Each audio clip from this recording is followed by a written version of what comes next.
अस्सलाम वालेकुम व्यूअर्स।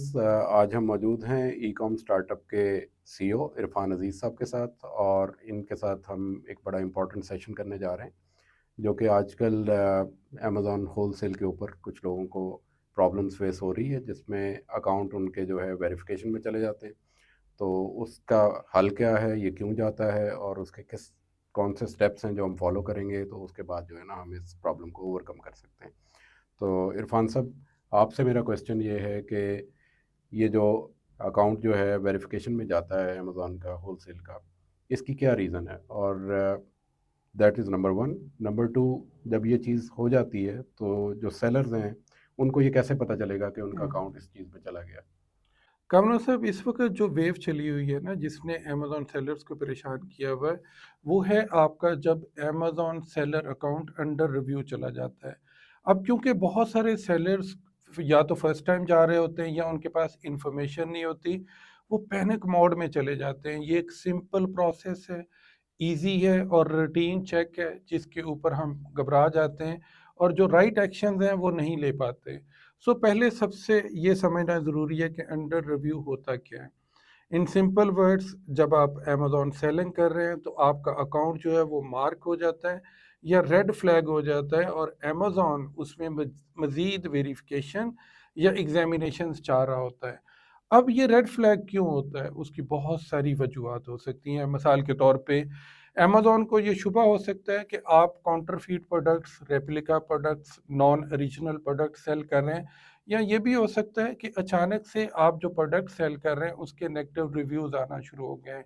और मैनी टाइम नेगेटिव रिव्यू नहीं, इवन सम टाइम आप पॉजिटिव रिव्यू लेते हैं और वो मैनिपुलेटिव होते हैं। अमेज़न को उस पे शुबा होता है कि ये ऑर्गेनिक नहीं है। इसी तरह ये भी हो सकता है कि आपके जो सेलिंग पैटर्न्स हैं अनयूजुअल हों, और अमेज़न को ये भी शुबा हो सकता है कि आपने कोई सर्टेन पॉलिसी वायलेशन की है, या आपकी प्रोडक्ट्स जो हैं वो ऑथेंटिक नहीं है, या आपकी जो प्रैक्टिसेस हैं अगेंस्ट पॉलिसीज़ हैं। So there could be so many ways, so many reasons, जिसकी वजह से आपका अकाउंट अंडर रिव्यू जा सकता है। अब इसका सेटबैक क्या है? आपके ऑपरेशंस पे, आपके सेल्स पे मसला कहाँ पे आता है? सो पहला सेटबैक ये है कि आपकी शिपमेंट जो है वो क्रिएशन ख़त्म कर दी जाती है। आप जो भी आपकी इन्वेंट्री है उसको आप रीस्टॉक नहीं कर पाएँगे, क्योंकि शिपमेंट ही आपको अलाउ नहीं होगी। द सेकंड थिंग इज़, आपकी जो विज़िबिलिटी है, आपकी जो करंट प्रोडक्ट्स हैं, इन्वेंट्री है, उसकी विजिबिलिटी को मिनिमाइज़ कर देगा। आपकी सेल्स जो है वो डिक्लाइन हो जाएँगी और आपको 10 दिन का टाइम दिया जाएगा कि आप सर्टेन डॉक्यूमेंट्स जो हैं वो सबमिट करवाएँ। So the last thing is, आपका जो अकाउंट है, जो भी उसके अंदर बैलेंस आपके पास मौजूद है, उसको फ्रीज़ कर लिया जाएगा अनटिल और अनलेस आपका अकाउंट जो है वो रिव्यू प्रोसेस से गो थ्रू नहीं होता है। सो ये वो सेटबैक्स हैं जो आपको अंडर रिव्यू प्रोसेस में हो सकते हैं। जी, बिल्कुल ठीक है, आपने बड़ा दुरुस्त फरमाया। तो नेक्स्ट स्टेप जो ये क्वेश्चन है वो भी इसी चीज़ से रिलेटेड है कि अगर अंडर रिव्यू चला गया एक अकाउंट, तो उसके बाद क्या प्रोसेस होगा? कैसे उसको स्टार्ट करेंगे और क्या स्टेप्स फॉलो करने पड़ेंगे हमें perfect. In order to revive that account? Okay. Kamna साहब, जब अंडर रिव्यू आपका अकाउंट चला जाए तो उसमें पहली चीज़ ये मैं फिर से कहूँगा, पैनिक होने की ज़रूरत नहीं है। सिंपल स्टेप्स हैं, गाइडलाइंस हैं या गुड प्रैक्टिसेस हैं जिसको आपको फॉलो करना है। अब एज अ अमेजोन सेलर आपको कैसे पता चलता है कि आपका अकाउंट अंडर रिव्यू चला गया है? सिंपली आप डैशबोर्ड पे जाएं, अमेजोन सेलर सेंट्रल के, वहाँ पे नोटिफाई हो रहा होगा। आप सेलर सेंट्रल के परफॉर्मेंस नोटिफिकेशंस पे जाएं, वहाँ पे पूरी डिटेल होगी कि आपका अकाउंट अंडर रिव्यू चला गया है और उसकी रीजनिंग भी वहाँ पे दी होगी। जो थर्ड वे है जहाँ से आपको नोटिफाई होता है, वो आपका ईमेल है। जिस ईमेल पे आपने सेलर सेंट्रल साइन अप किया हुआ है, उस पे आपको नोटिफाई किया जाएगा कि आपका अकाउंट जो है अंडर रिव्यू चला गया है। अब सबसे इम्पोर्टेंट चीज़ ये है कि आप उस नोटिफिकेशन को थॉरोली रीड करें और उसके जो पॉइंट्स हैं उसको जॉट डाउन करें, कहीं पे लिख के रखें। उसमें आपको पूरी डिटेल मिल जाएगी कि आपका अकाउंट जब अंडर रिव्यू चला गया है तो नेक्स्ट स्टेप्स जो है वो आपके तरफ क्या एक्सपेक्टेशन है, उनकी क्या एक्सपेक्टेड है। तो उसके अंदर उन्होंने एक पॉलिसी का रेफरेंस भी दिया होगा, आप उसको थॉरोली पढ़ें। उसकी जो रिक्वायरमेंट हैं वो भी पढ़ें। आपको 10 वर्किंग डेज़ दिए जाएंगे जिसमें आपने डॉक्यूमेंट्स की सबमिशन करवानी है। तो इसमें अगेन कोई ऐसी चीज़ नहीं है जो कि परेशानी वाली बात है, ये रूटीन चेक है। हाँ, सर। ठीक, बिल्कुल ठीक। अच्छा, अब नोटिफ़िकेशन एक सेलर को आ गया, तो उसके बाद सेलर को क्या करना चाहिए? फर्स्ट स्टेप जो सेलर लेगा अपने एंड से? जैसे मैंने पहले अर्ज़ किया कि आपको जब नोटिफ़िकेशन आता है, आपने पॉइंट्स को लिखना है और जो सबमिशन डॉक्यूमेंट की है रिक्वायरमेंट, वो सारी की सारी फुलफ़िल करनी है। आपने जल्दी नहीं करनी कि मुझे अभी से डॉक्यूमेंट सबमिट करने हैं, नोट डाउन करें, प्रॉपर फ़ोल्डर बनाएँ। अब कौन से डॉक्यूमेंट्स हैं वो आपसे माँगेगा, कुछ चीज़ें हैं जो सर्टेनली आपसे वो रिक्वायर करेगा। नंबर 1, आपकी आइडेंटिटी का प्रूफ़ चाहिए उसे, जो गवर्नमेंट से डॉक्यूमेंट इश्यू हो, जिस पे आपकी डेट ऑफ बर्थ मेंशन हो, जिस पे आपके सिग्नेचर हो। आप नॉर्मली इसमें पासपोर्ट अच्छी स्कैन्ड कॉपी जो है उनको सबमिट करेंगे। सो पहला डॉक्यूमेंट तो ये होगा। सेकंड, वो आपसे पूछेगा बिज़नेस रजिस्ट्रेशन डॉक्यूमेंट। आप आर्टिकल ऑफ ऑर्गेनाइजेशन जो है उसकी कॉपी उनको प्रोवाइड कर सकते हैं। सो इस कॉपी को अपने फ़ोल्डर में सेव कर लें। जो थर्ड चीज़ वो आपसे पूछेगा वो है बैंक स्टेटमेंट्स। अब नॉर्मली लोग कंफ्यूज हो जाते हैं कि कौन सी बैंक स्टेटमेंट दें। तो सिंपल है, जो आपने डिपॉजिट मेथड असाइन किया हुआ है, जो आपने चार्ज मेथड असाइन किया हुआ है, उनकी स्लिप्स जो हैं आपको लास्ट 80 डेज के अंदर, यानी रीसेंट जो स्टेटमेंट्स हैं वो सेव करनी है और वही बाद में आपको अपलोड करनी है। अच्छा, इसके अलावा जितनी रिक्वायरमेंट्स हैं वो वेरी कर सकती हैं seller to seller. It all depends कि आप कौन सी प्रोडक्ट सेल कर रहे हैं, आपका वॉल्यूम क्या है, आप कब से अमेज़न सेलर के तौर पे काम कर रहे हैं। लेकिन एक चीज़ श्योर है, जब आपका अकाउंट अंडर रिव्यू जाएगा, यानी अंडर एग्ज़ामिनेशन जाएगा, तो वो सर्टेन एहसन आपको ज़रूर देगा। यानी सर्टेन प्रोडक्ट का रेफरेंस ज़रूर देगा कि इस प्रोडक्ट या मल्टीपल प्रोडक्ट्स के आपको डॉक्यूमेंट्स सबमिट करवाए। और वो डॉक्यूमेंट्स क्या हो सकते हैं? आपसे इनवाइसेस मांग सकता है, शिपमेंट प्रूफ मांग मांग सकता है, पेमेंट प्रूफ आपसे मांग सकता है, और इसी तरह letter of authorization from the brand और letter of authorization from the licensed distribution आपसे मांग सकता है। ये वो सारी चीज़ें हैं जो आपको सबमिशन से पहले अच्छे से इनको एक जगह के ऊपर प्लेस करना है। अच्छी स्कैन कॉपीज़ आपके पास मौजूद होनी चाहिए। लेकिन रेस्ट एश्योर्ड, अगर आप अमेज़न को जो बेसिक डॉक्यूमेंट्स हैं, जो आपकी आइडेंटिटी के हैं या बिज़नेस आइडेंटिटी के हैं, उसके साथ एक मुकम्मल ट्रेल दे देते हैं सप्लाई चेन की, तो रेस्ट एश्योर्ड आपका अकाउंट जो है वो डीएक्टिवेट नहीं होगा। अब ट्रेल कैसे देंगे? इनवाइस कहाँ से खरीदी आपने, शिपमेंट की डिटेल कैसे वो अमेज़न तक पहुंची है। Third thing is proof of payment, कि आपने किस बैंक अकाउंट से वहां पे पेमेंट की है। So these are the simple things जो आपने करनी है। ठीक है। अच्छा, अब एक रीडर ने या सेलर ने वो सारी चीज़ इन्फॉर्मेशन नोट डाउन कर ली, पढ़ ली, उसके बाद नेक्स्ट स्टेप क्या होगा? मतलब वो खुद से उनके साथ कॉन्टैक्ट करेगा, कोई इन्फॉर्मेशन शेयर करेगा, कोई अपलोडिंग करनी है, क्या किस तरीके से स्टेप्स हम फॉरवर्ड जो है ना आगे लेके चलेंगे? ओके, जी कामरान, जब आपके पास सारे डॉक्यूमेंट्स आ जाएँ तो सिंपली आपने क्या करना है, नोटिफिकेशन को दोबारा से देखें, वहाँ पे एक ईमेल एड्रेस आपको दिया होगा। आपने ये सारे डॉक्यूमेंट्स जो हैं with reference to that email या नोटिफिकेशन वहाँ पे सिंपली सबमिट कर देना है। वंस जब आपने ईमेल कर दी, सारे डॉक्यूमेंट सबमिट कर दिए, तो फिर नेक्स्ट जितनी सबमिशंस हैं वो अमेज़न के सेलर सेंट्रल अकाउंट से भी कर सकते हैं। आप अकाउंट हेल्थ पे जाएंगे, वहाँ पे रीसबमिट की ऑप्शन आएगी, तो फर्दर जितनी सबमिशंस है वहाँ पे की जा सकती हैं। सो फर्स्ट ऑफ ऑल आपको देखना है स्टेज के ऊपर तमाम रीडेबल डॉक्यूमेंट्स हों, उनको आप सबमिट करें और ईमेल के अंदर डिटेल लिखें कि आप ये डॉक्यूमेंट जो हैं इस ईमेल या नोटिफिकेशन के अगेंस्ट जो है सबमिट करवा रहे हैं।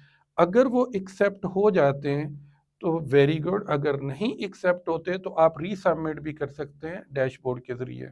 इसमें कामरान जो मोस्ट इम्पॉर्टेंट चीज़ है ना, मैं फिर से रीइटरेट करूँगा, फिर से रीइंफोर्स करूँगा, सिर्फ़ और सिर्फ़ जो पूछा गया है, जो माँगा गया है, वो आपने सबमिट करना है। कोई इर्रेलेवेंट इन्फॉर्मेशन अमेज़न को नहीं देनी, ये आपके सिंपल केस को कॉम्प्लिकेट कर देगी। That's it. ठीक है। अच्छा, इसमें जिस तरह आपने बजा तौर पे फरमाया कि जो इन्फॉर्मेशन उन्होंने माँगी है, हमने वहीं तक रिस्ट्रिक्ट रहना है। अगर हमारे पास 10 आइटम्स पड़े हैं, 10 हुँ, डॉक्यूमेंट पड़े हैं, हमने 10 के 10 शेयर नहीं करने। अगर उन्होंने 3 माँगे हैं, तो हम एग्ज़ैक्टली। 3 शेयर करेंगे और फिर देखेंगे उनका रिस्पॉन्स क्या आता है। अब एग्ज़ैक्टली। मैं सेकंड क्वेश्चन भी मेरा उसी से रिलेटेड है कि अगर आपने डॉक्यूमेंट सबमिशन की और उसके बाद भी अंडर रिव्यू ही रहता है और रिस्ट्रिक्शन जो है वो ख़त्म नहीं होती, तो फिर नेक्स्ट स्टेप क्या होगा? जी Kamran, again very pertinent question, valid question है। और एक्चुअल में जो अमेज़न सेलर्स हैं यहाँ से घबराना शुरू होते हैं कि आपने डॉक्यूमेंट सबमिट किए लेकिन एक्सेप्ट नहीं हुए, लेकिन ये दोबारा से भी सबमिट हो सकते हैं, फिर से इसको ट्राई किया जा सकता है। लेट्स अज्यूम आपको अमेज़न 10 दिन का टाइम देता है और आप डॉक्यूमेंट सबमिट करवाते हैं, नहीं एक्सेप्ट होते, आप दोबारा करवाते हैं, उसमें और चीज़ों को सही से आप प्रेजेंट करते हैं लेकिन फिर भी एक्सेप्ट नहीं होते, तो रेस्ट एश्योर्ड अभी भी कोई घबराने वाली बात नहीं है। आप आपको सिर्फ और सिर्फ इस स्टेज के ऊपर एक काम करना है। आपको यहाँ से कम्युनिकेशन, लाइव कम्युनिकेशन चैनल जो है उसको स्टार्ट करना है। वो कैसे होगा? आप अमेज़न का जो हेल्प सेंटर है उन्हें कॉल करेंगे। जो अमेज़न का सपोर्ट सेंटर है वहाँ पे आप राब्ता करेंगे। उन्हें बताएँगे कि ये नोटिफ़िकेशन आपको आया था, ये सारे डॉक्यूमेंट्स आपने सबमिट कर दिए हैं। सिंगल ऑब्जेक्टिव ज़हन में रखें कि आपको क्लैरिटी लेनी है कि जो डॉक्यूमेंट्स आपने सबमिट किए थे, क्या चीज़ उसमें मिसिंग है, ताकि जो नेक्स्ट आपकी सबमिशन हो, वो एक्यूरेट हो।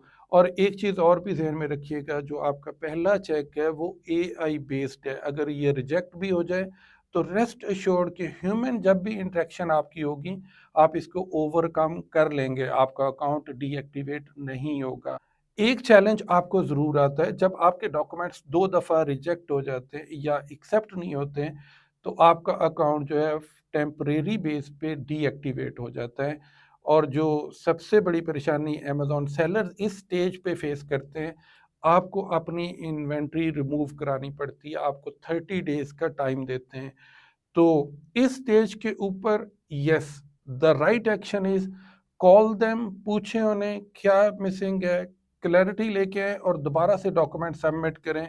और आप मेक श्योर कि आप सही ट्रेल दे रहे हैं। और यहाँ पे एक बहुत अहम पॉइंट जो है वो क्लियर कर लें, आपसे लेटर ऑफ ऑथराइजेशन जो है वो मांगा जाता है। अगर आप उसको नहीं भी सबमिट करवाते हैं, आपकी जो इनवाइसेस हैं वो भी आपके लिए काम करेंगी। अच्छा, अब कम्युनिकेशन आपने उनके साथ कर ली, कॉल पे उनके साथ रब्ता कर लिया और उनको फिर आप ये चीज़ भी बता सकते हैं कि जो डॉक्यूमेंट आपने सबमिट करवाए वो ऑन कॉल भी उनको शो हो सकते हैं? जी कामरान, बिल्कुल, आप अपने जो डॉक्यूमेंट्स हैं वो दिखा सकते हैं वीडियो कॉल के लिए, लेकिन इसके लिए आपको कम्युनिकेशन स्टेज के ऊपर एक एक्स्ट्रा काम करना होगा। ना सिर्फ आप जब कम्युनिकेट करें, उन्हें क्लैरिटी पूछें क्या मिसिंग है, कौन सी चीज़ें वो सबमिट नहीं करवा सके, या क्या अमेज़न की रिक्वायरमेंट है जो अभी तक वो फुलफ़िल नहीं कर सके थ्रू डॉक्यूमेंट्स। वहीं पे आपको क्या करना है, आपको ये रीइंफोर्स करना है, पावर कराना है कि मैं सारे डॉक्यूमेंट्स मेरे पास मौजूद हैं। मैं, अगर आप वीडियो कॉल पे मुझे लें, मैं सारा कुछ आपको दिखा सकता हूँ। तो जितनी कम्युनिकेशन है उसका ऑब्जेक्टिव ये भी होगा कि आप उनको वीडियो कॉल पे लेके आएँ और ड्यूरिंग वीडियो कॉल जो है ये सारे डॉक्यूमेंट्स आप उनको दोबारा से दिखाएँ। रेस्ट एश्योर्ड ह्यूमन इंटरेक्शन जो है आर्टिफिशियल इंटरेक्शन से फार ग्रेटर है, फार मोर इफेक्टिव है। तो आपने उनको वीडियो कॉल के ऊपर लाज़म लेके आना है। जी कामरान, जब हम उनको वीडियो कॉल पे ले आते हैं या कन्विंस कर लेते हैं, तो हमारे पास नोटिफ़िकेशन आता है, अगेन परफॉर्मेंस नोटिफ़िकेशन में और ईमेल में, कि आपकी वीडियो कॉल जो है वो प्लान की जा रही है। आपको 3 स्लॉट्स जो हैं वो बुक करना होती हैं। और रेस्ट एश्योर्ड आपने जो भी स्लॉट्स बुक किए हैं उनको लिख के रखना है कहीं पे, क्योंकि अगर ये तीनों टाइम स्लॉट्स गुज़र जाएँ और आपकी वीडियो कॉल ना हो, तो फिर आपको उनके सपोर्ट सेंटर पे राब्ता करना होगा और उन्हें डेट्स बतानी होंगी कि ये डेट्स मुझे मिली थी लेकिन फिर भी वीडियो कॉल नहीं हो पाई। अब वीडियो कॉल के लिए इंस्टेंट वीडियो कॉल का भी ऑप्शन दे दिया है। ज़रूरी नहीं है वो आपको सेट स्लॉट पे मिले, बल्कि आपको पहले भी ईमेल आ सकती है कि आप इंस्टेंट वीडियो कॉल कर सकते हैं। वीडियो कॉल के दौरान हमें बहुत ज़्यादा प्रेपरेशन की ज़रूरत होती है, बिकॉज़ ये मेक और ब्रेक पॉइंट हो सकता है। आपको पहली चीज़ जो माँगेंगे, जो ज़रूरी है, वो आपकी आइडेंटिटी वेरिफ़िकेशन है। आपके पास पासपोर्ट या ड्राइविंग लाइसेंस होना चाहिए, जिसके ऊपर आपने अमेज़न का सेलर सेंट्रल अकाउंट जो है, वो साइन अप किया हुआ है। दूसरी चीज़, आपको थॉरो इंफॉर्मेशन होनी चाहिए आपके बिजनेस अकाउंट के बारे में। आपका बिजनेस एड्रेस कौन सा है, आपकी लीगल एंटिटी का एड्रेस कौन सा है, आपके जो फ़ोन नंबर्स हैं वो कौन से हैं, आपका जो बैंक अकाउंट है, डिपॉजिट मेथड उसके 4 आखिरी डिजिट्स कौन से हैं, जो आपका चार्ज मेथड है उसके लास्ट 4 डिजिट्स कौन से हैं, ये सारी इन्फॉर्मेशन आपको होनी चाहिए। उसके बाद जो आपकी डिटेल में डिस्कशन होने जा रही है वो है सप्लाई चेन के ऊपर। आपके पास इनवाइसेस पूछेंगे, आपसे वो शिपमेंट का पूछेंगे, आपसे वो प्रूफ ऑफ पेमेंट का पूछेंगे। The most important thing is वो आपसे पूछेंगे कि आपका ब्रांड, आपने कैसे इसको बाय किया, आपने कैसे अकाउंट उनके साथ खोला, ये क्या ऑथेंटिक सप्लायर था, ये कैसे आप उनको बताएँगे? ये भी बहुत ही इम्पोर्टेंट टिप है। आप उनको बता सकते हैं कि हमने ब्रांड से कम्युनिकेट किया था, वो क्योंकि डायरेक्ट सेलिंग नहीं कर रहे थे, तो हम उनके डिस्ट्रीब्यूटर के ज़रिए बाय कर रहे हैं और ये डिस्ट्रीब्यूटर उनकी वेबसाइट पे मेंशन है। या फिर जब हमने ब्रांड से कम्युनिकेट किया था, तो खुद उन्होंने ये लिखा था कि ये वाले डिस्ट्रीब्यूटर से आप बाय कर सकते हैं। तो इस तरह से आप ऑथेंटिसिटी ऑफ द सप्लायर यानी डिस्ट्रीब्यूटर वो भी प्रूफ कर सकते हैं। The most important thing is remain confident और आपके फिंगर टिप्स के ऊपर चीज़ें होनी चाहिए। अपना सेलर सेंटर खोल के रखें। वो आपसे पूछ सकते हैं आपने पहली प्रोडक्ट कौन सी लॉन्च की थी, आपकी बिजनेस या एलएलसी कब फॉर्म हुई थी, आपने किसके साथ ये फॉर्म की थी। और द इम्पॉर्टेंट थिंग इज वो ये भी पूछ सकते हैं लास्ट 3 मंथ में आपकी सेल क्या थी, लास्ट प्रोडक्ट आपने कौन सी बेची है या फिर आपने लॉन्च की है। और ये भी हो सकता है वो आपसे पूछें कि वो प्रोडक्ट कौन सी है जो हाईएस्ट सेलिंग आपकी रही है। तो ये सारी इंफॉर्मेशन के लिए आपको मेंटली प्रिपेयर्ड होना पड़ेगा। आपको पोर्टल्स खोल के रखने पड़ेंगे, आपका सेलर सेंट्रल खुला हो, इवन आपके सप्लायर पोर्टल जो है वो भी अगर खुले हों तो आपको यकीनन हेल्प आउट उसमें होगा।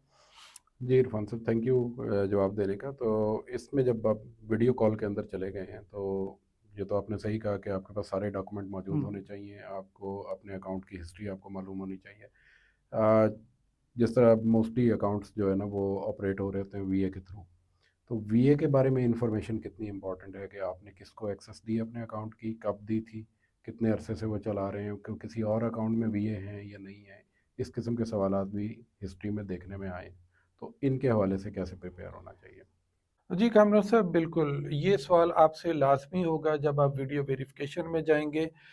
और ये ऐसा जेनेरिक क्वेश्चन बिल्कुल भी नहीं होगा, आपसे स्पेसिफिक ईमेल पूछेंगे कि ये ईमेल जो है ये किस वीए को आपने इस ईमेल के थ्रू जो है एक्सेस दी थी। और बी श्योर कि हम कुछ मैनिपुलेट नहीं कर रहे, हम कुछ नहीं छुपा रहे, बिकॉज उनके पास ये सारी इंफॉर्मेशन होती है। आपने मेक श्योर करना है जब भी आप वीए को एक्सेस देते हैं उसको सेपरेट ईमेल अकाउंट के ऊपर दें और कोशिश करें वो सेपरेट डिवाइस जो है आपके लिए यूज़ करें। क्योंकि अनफॉर्चुनेटली हमारे जो वीएस हैं वो बहुत प्रोफेशनल नहीं हैं। जब एक अकाउंट, अगर वो मल्टीपल अकाउंट पे काम कर रहे हैं, एक अकाउंट फ्लैग होता है तो दूसरा ऑटोमेटिकली जो है वो ट्रिगर हो जाता है, वो भी जो है अंडर एग्जामिनेशन चला जाता है। तो ये वो पार्ट है जिसको हम फॉर ग्रांटेड लेते हैं, मोस्ट इग्नोर्ड पार्ट है हमारा। हम जब भी अपना अकाउंट किसी को दें, मेक श्योर वो सेपरेट डिवाइस यूज़ कर रहा है, एक कंसिस्टेंट इंटरनेट यूज़ कर रहा है और सेपरेट न्यू ईमेल आईडी आपके अकाउंट के लिए यूज़ कर रहा है। This is very important. अच्छा, वीडियो कॉल में आपके ख्याल में जो मेजर इश्यूज आते हैं या जो प्रॉब्लम्स फेस करता है एक अकाउंट ऑपरेटर, वो क्या हो सकते हैं? Kamran, this is one of the most important question और मैं आपको एक सिंपल फार्मूला बताता हूँ। जब आप वीडियो कॉल पे जाएंगे, 3 चीज़ों का, 3 P का आपने ख्याल करना है। पहली पी है प्रेपरेशन। आपने फॉर ग्रांटेड नहीं लेना, चेकलिस्ट बनाएं, डॉक्यूमेंट पूरे करें, फोल्डर्स बना के रखें। जो चीज़ मांगे वो फौरन से आपके पास अवेलेबल हो, आप उसको दें। पहली पी प्रेपरेशन, इसके बगैर ये नहीं चल पाएगा। और सेकंड पी है पॉजिटिविटी। पॉजिटिविटी, आप ईगरनेस शो करें कि मैं आपको दिखाना चाह रहा हूँ मैं ठीक काम मैंने किया हुआ है, डॉक्यूमेंट्स जो हैं मेरे पास पूरे हैं, मैं आपको ये प्रूफ करना चाह रहा हूँ कि मेरी जो प्रैक्टिसेस हैं वो इन कंप्लाइंस हैं और वो सारी एज पर अमेज़न पॉलिसीज़ हैं। और जो तीसरी चीज़ है that is very important, professionalism. रोना धोना नहीं करना है, सेंटी नहीं होना, इमोशनल नहीं होना। ये बिजनेस जो है ये इस तरह से नहीं चलते, मेरा ये सिंगल रोजगार था, मैं तबाह हो जाऊंगा, मेरे लिए परेशानी। नो डिप्रेशन, बल्कि पॉजिटिविटी, जैसे हम बात कर रहे थे, उन्हें कहें कि this is very good opportunity for me कि मैं अपने आप को आपके सामने प्रेजेंट कर सकूं एज अ ऑथेंटिक सप्लायर। तो ये एक ऐसी अपॉर्चुनिटी, अगर वो आपसे Q&A का सवाल करते हैं, फॉर एग्जांपल हमारे कुछ लर्नर्स के साथ ये हुआ है कि उन्होंने ये सवाल किया कि आप इस प्रोसेस को कैसे लेते हैं, तो उनका आंसर ये था कि ये बहुत अच्छी अपॉर्चुनिटी है जहाँ पे हम अपने आप को as an authentic Amazon seller के तौर पे प्रेजेंट कर सकें, और एक अच्छा रिलेशनशिप जो है, मैं ये कहूँगा बिजनेस रिलेशनशिप जो है वो आपके साथ डेवलप कर सकें, और फ्यूचर में आपकी जो इन्वेस्टिगेशंस हैं वो ऑटोमेटिकली डिक्रीज हो जाएंगी। इमोशनल नहीं होना, प्रिपेयर होके जाना है, प्रोफेशनल होना है, और तीसरा विद ऑल पॉजिटिविटी आपने इंटरव्यू में जाना है। डीएक्टिवेट भी हो गया अगर आपका अकाउंट अनफॉर्चुनेटली, तो भी रीएक्टिवेट हो जाएगा, लेकिन इसमें आपको सही एक्शन सही टाइम पे सही फेज पे लेने की ज़रूरत होगी। So all the best, good luck. Thank you very much Irfan. I hope कि हमारे व्यूअर्स को आज की जो पॉडकास्ट है वो इन्फॉर्मेटिव लगी होगी, और अगर इससे रिलेटेड कोई मज़ीद इनके क्वेश्चंस होंगे वो इंशाल्लाह फिर आपसे रब्ता कर लेंगे। Thank you. थैंक